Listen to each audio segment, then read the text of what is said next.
Welcome to our channel. Please subscribe, leave a like, and hit the bell for more new videos.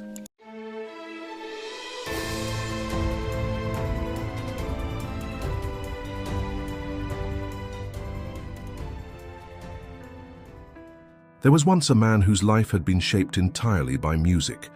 From the moment his fingers first touched the keys of a piano, his world had been filled with symphonies, melodies, and rhythms that seemed to belong not only to him, but to everyone who had ever listened. He was not just a pianist, he was a prodigy, a genius whose name had become synonymous with brilliance. Concert halls around the world waited for him, and each time he sat before the piano, audiences felt as if their very souls had been stirred awake. But life, as it often does, played a cruel and unpredictable note. In one single tragic moment, the music that had been his companion, his solace, and his identity fell silent. What had once been his refuge now became unbearable, a reminder of everything he had lost. And so the man who had built a fortune not only from his art, but also from a series of wise investments, withdrew from the world. His mansion, once a place of laughter and gatherings, became a mausoleum of silence. Curtains remained drawn, and sunlight rarely touched the polished floors of its endless corridors. The grand piano in the center of his music room stood untouched, covered with a thick sheet of velvet, like a gravestone over something buried. The air inside his home grew heavy, as though the absence of music had sucked away the very breath of the place. Neighbors whispered about him, speculating about the strange billionaire who never left his estate. Some said he had gone mad. Others believed he was haunted by the ghost of his past. Journalists tried to reach him, hungry for a glimpse into the mystery of his disappearance, but he ignored every attempt. In the eyes of the world, he had vanished. To those who remembered him, he was a legend that had burned too brightly, only to extinguish itself in darkness. The truth, however, was far more painful than any rumor. His tragedy was not something he wished to share, because speaking of it would mean reliving it. And so he chose silence. Silence in his home, silence in his heart, silence even in his mind. Days bled into nights, nights into weeks, and weeks into years. Time to him became an indistinguishable fog. He lived in routines that required no thought, meals prepared by discreet staff, letters signed without reading, investments managed by professionals he never saw. He drifted through his own life like a ghost, barely aware of the world outside his gates. And yet, even in his chosen solitude, music would not leave him entirely. Sometimes late at night, he would wake with the echo of a melody in his mind, a fragment of something he had once composed, or a piece he had played on a stage before thousands. It haunted him, like an old lover calling from a distance, but he never gave in. He never lifted the cover of the piano, because he knew that if he tried to play, his hands would tremble, and the memories would come rushing back, memories he could not face. What no one knew was that inside his silence, a war was raging, a war between the part of him that longed to return to music and the part that feared it. Because to return to music would mean to confront everything that had been taken from him. It would mean admitting that the world he once knew was gone forever. His estate reflected his inner turmoil. The gardens, once meticulously cared for, grew wild, as though nature itself was reclaiming what he had abandoned. The fountains had dried up, and the marble statues were stained with rain. But inside, the rooms remained frozen in time. It was as though he could not bear to change a single thing, fearing that to move forward would be to erase the last traces of the life he once had.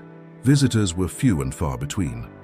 When business associates insisted on meeting him, he allowed them in only briefly, always in a dimly lit room, always speaking as little as possible. They left uneasy, whispering that there was something about him, something hollow in his eyes, as if the man they spoke to was only a shell. Still, he was not cruel. Despite his distance from the world, he continued to donate generously to charities, to fund music schools, to quietly support those in need. But he did so anonymously, never allowing his name to be attached. To him, it was not redemption, it was simply duty, as though by helping others he could at least balance the emptiness inside himself. And yet, for all his wealth, all his intelligence, all his talent, he remained powerless against his own grief. No money could buy back what he had lost. No applause could fill the silence that had replaced his life. The world outside his gates moved on, unaware that inside, a man sat alone in a mansion filled with shadows, refusing to listen to the music that had once made him alive. There were nights when he would wander the halls aimlessly, stopping before portraits that now seemed like memories carved into canvas. He would linger before the music room door, his hand brushing the handle, his chest tightening as though something within him begged to be let out. But he never entered. He could not yet. For a man who had once lived through sound, silence had become both prison and punishment. And so he waited, for what he did not know. Perhaps for time to finally soften the sharp edges of his loss. Perhaps for a reason, a spark, something strong enough to drag him out of the shadows. But he had no idea that the spark he needed was already on its way. That fate was preparing to send him an intrusion, an accident so small and unexpected that it would change everything. Until then, he remained the billionaire pianist who lived in silence, a man the world had forgotten, but whose heart still beat quietly beneath layers of grief, waiting for someone or something to awaken the music once more. The mansion stood like a fortress at the edge of the town, hidden behind iron gates and tall hedges that seemed designed to keep the world away. To most people, it was nothing more than a story whispered from a distance, an untouchable place belonging to a man who no longer wished to be seen. Generations of children had passed by those gates, pressing their faces against the bars, imagining what it might be like inside. But none of them had ever entered, and none expected to. That changed on a day that began like any other. A group of children, led by their teacher, were on an excursion to explore the architecture of the old neighborhood. Their destination was a centuries-old chapel nearby, known for its stained glass windows and grand organ. The children, restless and curious, followed along with varying degrees of attention, their voices rising and falling in waves of chatter. The teacher, a young woman with a patient smile and a firm yet gentle tone, had planned the outing carefully. She loved giving her students experiences beyond the classroom walls, moments that might stay with them, sparks that might awaken wonder. She carried her notes in one hand and kept a watchful eye on her little flock with the other. As they walked past the edge of the billionaire's estate, a ball slipped from one of the children's hands, bouncing across the street and rolling through the gates that had been left slightly ajar by mistake. The children gasped, freezing in their tracks. The ball disappeared into the shadowy path that led deeper into the grounds. "Stay here," the teacher instructed, her voice calm but firm. She pushed the gate open, intending to retrieve the ball quickly and return before anyone noticed. She thought it would be no more than a few steps inside. But curiosity, like a song, has a way of pulling people further than they expect. The path wound ahead, lined with overgrown trees that arched overhead like silent sentinels. The air was cooler here, quieter, as though she had stepped into another world entirely. With each step, the outside noise of traffic and laughter faded, replaced by the rustle of leaves and the distant sound of water dripping from a fountain long since forgotten. The ball had rolled farther than she thought, vanishing somewhere into the maze of greenery. She walked faster, her shoes crunching against gravel, her eyes searching. And then, quite suddenly, she stopped. The mansion loomed before her. It was larger than she could have imagined, its stone walls rising like cliffs, its windows dark and shuttered. There was no sign of life, no movement behind the curtains, yet it radiated a strange presence, as though it were watching her. The teacher's heart quickened, but instead of turning back, she felt an inexplicable pull. She took a step closer. The gates behind her creaked, the sound echoing through the silence. The children were out of sight now, hidden by the thick trees. For a moment, she hesitated, wondering if she should retreat. But her gaze fell on the wide staircase leading up to the front doors, and curiosity overcame caution. What would it be like, she wondered, to live in such isolation? Who could endure such silence within walls so vast? Her hand brushed the railing of the staircase. It was cold, smooth, untouched by years of use. She imagined the footsteps that must once have climbed these stairs, guests, friends, perhaps even music students. But now the steps were empty, just like the house itself. The ball was forgotten. She pushed gently against the door, expecting it to resist. But to her surprise, it gave way with a groan, opening just enough to reveal a shadowy hall beyond. Her breath caught. She knew she should not enter. This was private property, perhaps even dangerous. And yet, something inside urged her forward. A force she could not explain whispered that she was meant to step across the threshold, and so she did. The air inside was heavy, scented with dust and something older, something like faded wood and memories. The hall stretched wide, lined with portraits whose painted eyes followed her as she walked. Sunlight streamed in faintly through cracks in the curtains, cutting the gloom into golden slivers. It felt less like trespassing and more like stumbling into a forgotten dream. Her footsteps echoed faintly as she ventured deeper, her heart pounding with equal parts fear and wonder. She told herself she would just look around for a moment, then leave. But the house seemed to guide her, pulling her towards something hidden within. And then she heard it, a sound. So faint she thought she had imagined it. A creak from above, the whisper of movement in a house that was supposed to be empty. She froze, listening. Silence followed. Perhaps it was only the old wood settling, she told herself, but her pulse raced faster. Her eyes caught on a door at the end of the corridor. It was larger than the others, carved with intricate designs, and though closed, it seemed to beckon her. She moved toward it slowly, each step feeling heavier than the last. Her hand reached for the handle, trembling slightly. The moment her fingers touched the cold metal, a voice broke the silence. "Who's there?" Deep, low, filled with suspicion and something else she could not name. She gasped, stumbling back, her heart slamming against her ribs. The voice had come from within. For a second, her mind screamed at her to run, to leave the way she had come, but her body did not obey. Instead, she stood frozen, staring at the door as it creaked open. And there he was, the man the world had forgotten, the billionaire pianist. His face was shadowed, his eyes piercing, his presence both commanding and fragile. He looked at her as though she were a ghost, an intruder, a disruption to his carefully constructed silence. For a moment, neither spoke. The house itself seemed to hold its breath. Finally, she managed to whisper, "I'm sorry. I didn't mean to..." But he raised a hand, silencing her. His gaze lingered, studying her as though he were trying to decide if she was real. In that instant, she knew her life, and his, would never be the same again. What had begun as a simple accident, a ball rolling through a gate, had turned into the first step of something neither of them could have foreseen. An unexpected intrusion, the spark of a story about to unfold. The days after her accidental intrusion were unlike any the mansion had seen in years. For so long, silence had ruled its halls, broken only by the faint creak of wood or the sigh of the wind through cracks in the windows. But now, silence had a rival, the sound of footsteps, light and hesitant, belonging not to him but to her. At first, he had wanted to send her away. She had no right to be there, no place in the world he had carefully built around himself. Yet something inside him, something he had thought long dead, stopped him. Perhaps it was curiosity. Perhaps it was the way her eyes had not looked at him with fear or pity, but with genuine wonder. Or perhaps it was because in her presence the silence did not feel as suffocating. She returned the next day, not because she had planned to, but because the children begged her to retrieve the ball they had left behind.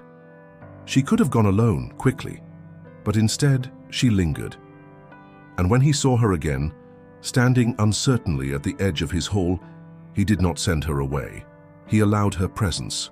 Their conversations were brief, awkward, filled with long pauses. She asked simple questions about the house, about the gardens, about the portraits that lined the walls. He answered sparingly, his voice rough from disuse, but still, he answered. And each word spoken was like a crack in the armor he had worn for years. It was not music, not yet, but it was sound. And sound, for a man who had lived too long in silence, was dangerous. One afternoon, as rain lashed against the windows, she found herself drawn to a particular door, the one that led to the music room. He saw her hand hover over the handle and felt a cold panic seize him. "Not there," he said sharply, his voice cutting through the air like a blade. She withdrew her hand, startled by the intensity of his tone. But instead of leaving, she looked at him quietly, her eyes soft, filled with questions she did not ask aloud. That look unsettled him more than her curiosity. It was not judgment, it was something else. Compassion. The following days passed in a strange rhythm. She would visit, sometimes under the excuse of the children's fascination with the mysterious house, sometimes with no excuse at all. And slowly, she began to notice things. The way he lingered near the music room but never entered. The way his hands, though strong, carried a faint tremor when they rested on the arm of a chair. The way his eyes sometimes drifted into distance, as though listening to something no one else could hear. One day, she asked him directly, "You were a pianist, weren't you?" He stiffened, his jaw tightening. He had not spoken of that part of himself in years. It felt like dragging open a wound. But she did not press. She only smiled softly and said, "I thought so. You move like someone who hears music even when there's none playing." Her words lingered long after she left. He found himself pacing the hall at night, her voice echoing in his mind. "You move like someone who hears music." The phrase burned and soothed him at the same time. That night, he stood before the door to the music room for the first time in years. His hand hovered over the handle, trembling. He wanted to open it. He wanted to push the door wide and uncover the piano that had been hidden beneath the velvet cloth. But his chest tightened, memories flooding in too quickly, and he turned away. The battle inside him raged louder than ever. She noticed, of course. She always noticed. And so, without asking, she began to bring music back into the house in her own way. She hummed softly as she walked through the corridors. She left a small music box on a table, winding it before she left, so that the delicate notes lingered long after her footsteps had faded. She even convinced the children to sing a simple melody outside the gates one afternoon, their voices carrying faintly into the mansion. It was gentle, unassuming, but it was enough to stir something buried deep within him. For the first time in years, he did not recoil from sound. He listened. One evening, as the sun set and painted the walls in amber light, she sat in the drawing room, speaking to him about her students and the little adventures of their daily lives. Her laughter was soft, unforced, and it slipped into the cracks of his silence like sunlight into a dark room. Without realizing it, he found himself smiling, small, fleeting, but real. It terrified him, because if he could smile, he could feel, and if he could feel, he could hurt again. But she, unknowingly or not, continued to draw him out. She spoke of her love for music, not as a performer, but as a listener. She told him how certain songs had carried her through lonely nights, how melodies had the power to remind her of who she was, even when life tried to bury her spirit. He listened, his heart heavy, torn between the urge to tell her to stop and the desperate need to hear more. And then, it happened. One stormy night, when thunder rattled the windows and rain blurred the world outside, the mansion lost power. The lights flickered and died, plunging the vast halls into darkness. She, caught inside by the storm, lit a candle and carried it into the corridor. As she passed the music room, she paused. The silence was deeper there, heavier. Almost without thinking, she pushed the door open. He appeared behind her instantly, his voice sharp. "I told you!" But the candlelight revealed the room in its entirety for the first time. The grand piano stood in the center, its shape elegant even beneath the dust and velvet cover. The sight took her breath away. "You've kept it," she whispered, her voice reverent. He froze, his protest dying on his lips. Something in her tone, soft, almost sacred, disarmed him. She did not see the piano as a grave. She saw it as something alive, waiting. Before he could stop her, she stepped closer. Her hand reached out, brushing away a corner of the velvet. The keys beneath gleamed faintly in the candlelight, untouched, yet still perfect. "Play," she said, her voice barely above a whisper. The words struck him like lightning. His chest constricted, his hands clenched, his throat closed. He shook his head violently. "I can't." But she only looked at him, her gaze steady, filled not with demand, but with belief. "You can. Maybe not for the world, but for yourself." The storm outside roared, thunder shaking the walls, lightning flashing through the cracks in the curtains.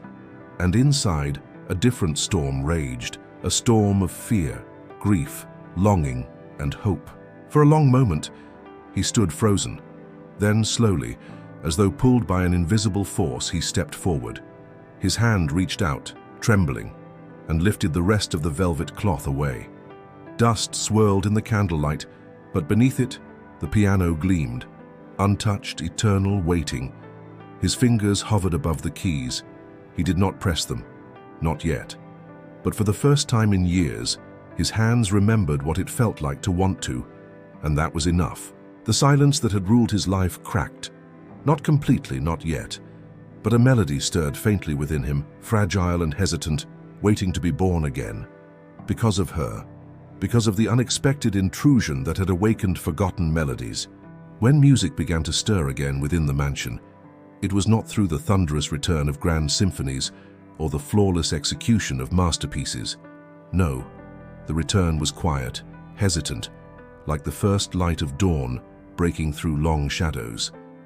And alongside the fragile sound of melodies reborn came something else, something neither of them had expected.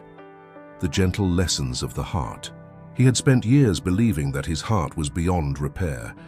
The tragedy that had silenced his piano had also silenced his ability to love, to trust, to feel joy without fearing the cost of it. He had built his solitude like armor, convincing himself that isolation was safety. But she, this young teacher who had entered his life by accident, saw through the armor. Not with force, not by demanding answers, but by simply being there. Her presence was never overwhelming. She did not pry into wounds he wasn't ready to expose, nor did she treat him with the pity he despised. Instead, she gave him small moments, simple gestures, that little by little began to teach him that the heart, even when scarred, still had the capacity to learn again. It began with kindness. She noticed things he had long stopped caring about: the state of the garden, the dust on the shelves, the unopened windows that kept fresh air out. One afternoon, she pulled open a curtain without asking permission, letting sunlight spill into a room that hadn't seen day in years. He almost protested, but then he saw the golden light warming the floor, illuminating the paintings, bringing the room to life. He realized how long it had been since he had allowed such a simple thing. Another day, she found the overgrown roses at the edge of the estate and began trimming them herself, humming softly as she worked. When he asked why, she only smiled and said, "Because they deserve to bloom again." Her words lingered with him, not about the roses, but about himself. Kindness, he discovered, was not weakness. It was strength. It was a reminder that life could still hold beauty, even when everything else felt broken. Then came patience. He was not easy to be around. His moods shifted unpredictably, sometimes sharp, sometimes distant, sometimes withdrawn into silence so deep it was impossible to reach him. And yet, she never gave up. She never demanded more than he could give. If he needed silence, she sat quietly with him, filling the emptiness with her presence instead of words. If he pushed her away, she did not take offense. She simply returned the next day, steady as the tide. Through her patience, he learned that connection was not about perfection or performance. It was about consistency, about showing up, even when the other person did not know how to ask for it. And then, the most surprising lesson of all, laughter. One evening, as they walked through the neglected garden, she tripped over a stone and fell into the mud. She burst into laughter, her clothes ruined, her hair a mess. For a moment, he only stared, bewildered by the sound. But then, before he knew it, he was laughing too. It was a rusty sound, foreign and rough from years of disuse, but it was real. The laughter shook something loose inside him, and he found himself unable to stop. That night he realized that laughter was not disrespectful to grief. It did not erase loss. It simply proved that joy could exist alongside sorrow, that the two could share the same heart without canceling each other out. But perhaps the deepest lesson she taught him was vulnerability. He had spent years avoiding it, believing that to be vulnerable was to invite pain.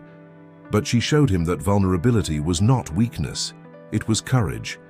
It was in the way she admitted her own fears, her own struggles as a teacher, trying to give her students more than the world expected. It was in the way she spoke of nights when she felt alone, and how music had always been her companion.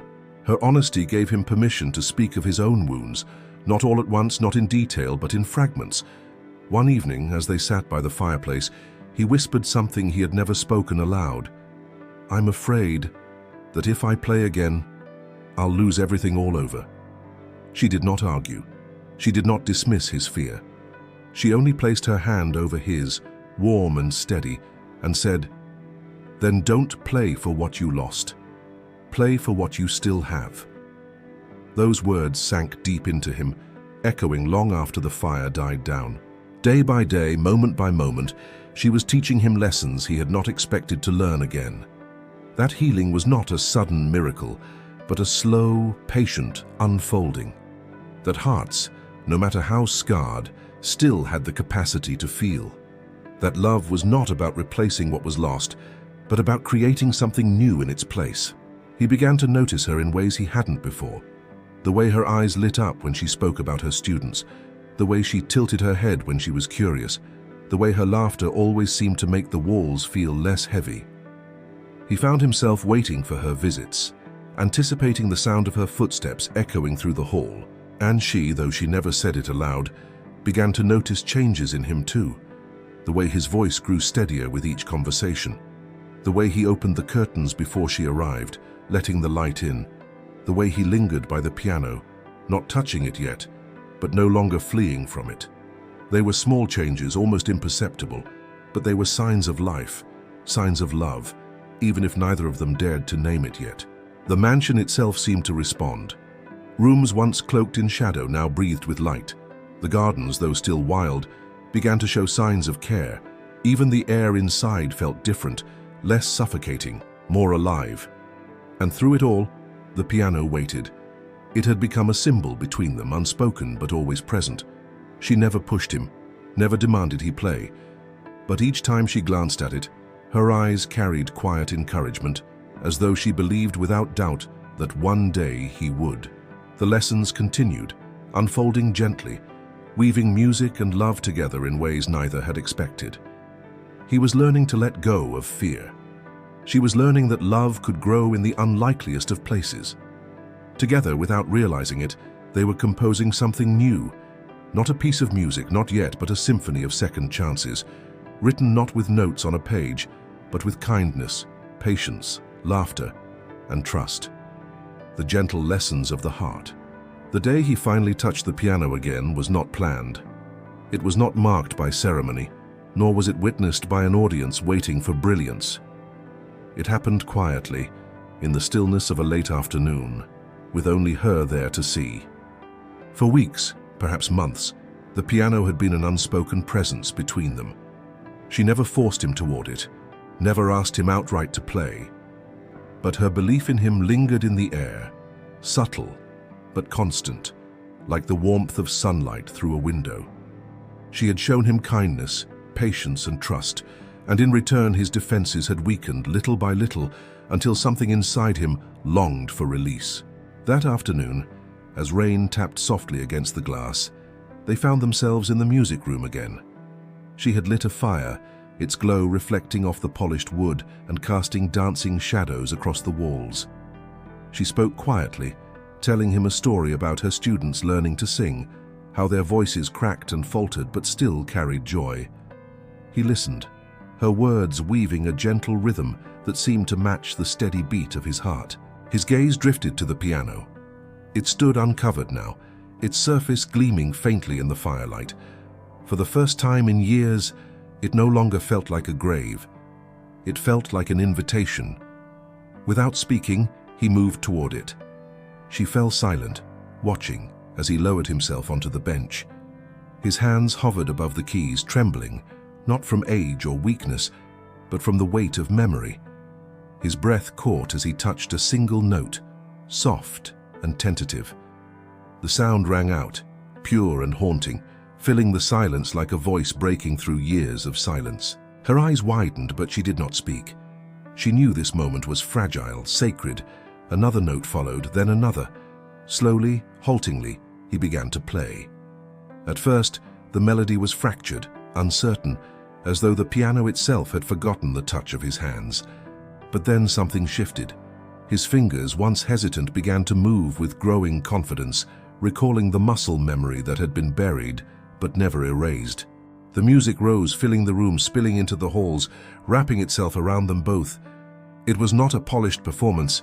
It was raw, imperfect, trembling with emotion. And yet, it was beautiful. Perhaps more beautiful than anything he had ever played before, because it was not for an audience, not for acclaim, but for himself, for her. She felt tears prick her eyes as she listened, not because of the perfection of the notes, but because of the vulnerability behind them. Each chord was a confession, each melody a piece of his soul laid bare. It was as though he was speaking to her in a language older and deeper than words, and in that moment she understood. Music was no longer just his refuge, it was his love. The room seemed to transform around them. The fire crackled in time with the rhythm, the rain outside softened into harmony, and the very walls of the mansion seemed to breathe again, awakened by the sound. When the final note faded, the silence that followed was not empty. It was full. Full of everything he had poured into the music, full of everything she had felt in listening. He looked at her then, his eyes raw, searching, afraid of what he might see. But in her gaze there was no pity, only wonder, only love. "You played," she whispered, her voice trembling. "For you," he said. The words slipped out before he could stop them, and once spoken, they could not be taken back. Her heart skipped, her breath catching as she realized what he had just confessed.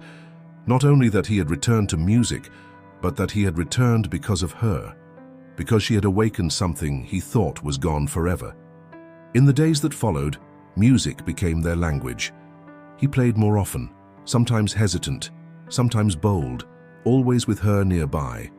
She would sit quietly, listening, her presence anchoring him when the memories threatened to overwhelm. Sometimes she would hum along, her voice soft and imperfect, blending with the notes until the room was filled with something neither of them could create alone. One evening he taught her a simple melody. Her fingers stumbled across the keys, clumsy and unsure, but he guided her patiently, his hands brushing hers as he showed her the way. They laughed together, the sound mixing with the music, creating something as intimate as a kiss. And in those moments they both realized that the piano was no longer just an instrument, it was a bridge, a place where their hearts could meet without fear. For him, music had always been about mastery, about perfection. But now, with her, it became something else entirely. It became about connection, about sharing, about love. He began to compose again, not for the world, not for fame, but for her.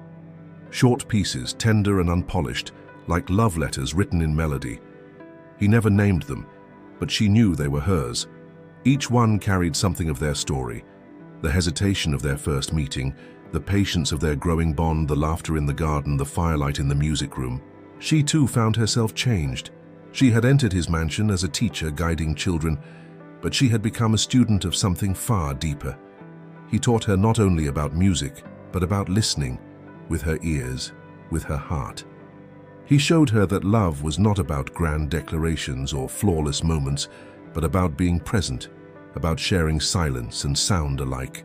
Together they discovered that when music and love intertwine, they become inseparable. Each note was a heartbeat, each chord a promise, and the melodies they shared became the soundtrack of a love that neither had expected, but both had longed for. The mansion, once a tomb of silence, now resonated with life. The staff smiled quietly as they heard the piano again. The gardens seemed to bloom brighter, the air itself lighter. It was as though the house had been waiting for this, for the return of music, for the birth of love. And at the center of it all, two people sat side by side at a piano, their hands moving together, their hearts beating in harmony. Because when music becomes love, it is no longer just sound, it is everything. There are stories that are born from silence, and there are others that are born from pain. But sometimes, if fate is generous, the two converge and create something neither silence nor pain could ever destroy. A second chance. The pianist had already lived a lifetime of sorrow. His days had been measured in shadows, his nights counted by the ticking of clocks that never seemed to move forward. For years, he believed his story had ended long before his life would. He had closed the lid of his grand piano as though sealing a coffin, refusing to let music breathe in his home again. And with music gone, love disappeared too. But then came the intrusion. The woman who had stumbled into his world not through destiny written in the stars, but by the most human of accidents. A wrong turn, a moment of confusion, a doorway she never should have opened. And yet, that doorway opened more than just the gates of his mansion. It opened the gates of his heart. At first he resisted. Second chances always seemed too fragile, too unbelievable to hold. But the way she carried herself, the quiet warmth, the laughter she shared so freely with the children she taught, the way she seemed unafraid of his silences, dismantled the fortress he had built brick by brick around his soul. He began to play again, slowly, awkwardly at first. His fingers trembled on the keys, not from lack of skill, but from fear. Fear that the notes would betray him. Fear that if he let music live again, grief would find its way back into his chest, sharp and merciless. But then she listened, and in her listening he found permission to continue. She never judged the cracks in the melody. She only smiled and let the music wrap around her, as if each note had been written only for her. This is how second chances begin, not in grand gestures, but in the smallest acts of courage. For her, too, this was a second chance. She had spent years giving herself to her students, pouring all her love into children who needed her, yet leaving her own heart unattended.